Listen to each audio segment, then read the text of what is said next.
around us is always saying that we should buy real estate. And we all thought that when we grow up, we can easily afford a few apartments. You can rent out some apartments, receive a good rent, and live on that money. Sounds like a dream, doesn't it? But the reality is quite different. Real estate prices are always rising, and not every person with an average salary can afford an apartment for $100,000 or $200,000. In Europe, prices for 1 square meter can start from few $1,000s. Even a small studio apartment or 40 or 50 square meter will cost you a lot of money. And what to do? Many people decide to take out a mortgage.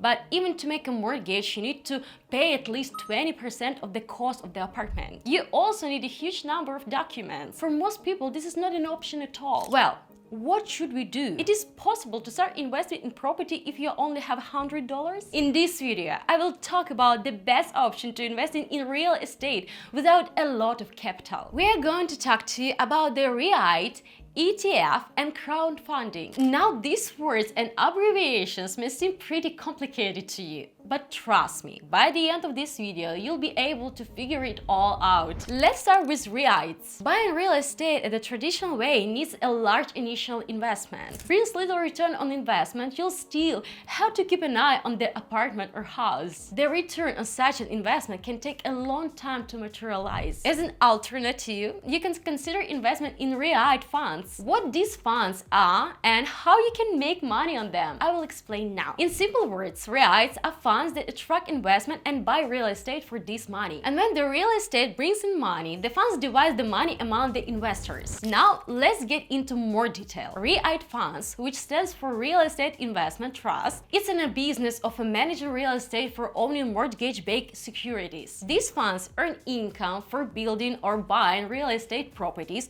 for the purpose of renting or selling them. In addition, they may invest in mortgage-backed securities. For profits that a REIT fund generate are distributed to shareholders in a form of dividends. I'll explain a little later what dividends are. REITs allow everyone to become a real estate investor, similar to how people buy shares or companies in other industries. So, how do REIT funds generate profits? Most of them operate on a clear and easy to understand business model. They rent out real estate properties, generating a stable income in the form of rent. This income is then shared with shareholders in the form of dividends. So, how you can make money from REIT funds? Give us a like and subscribe, and I'll see you in the next video.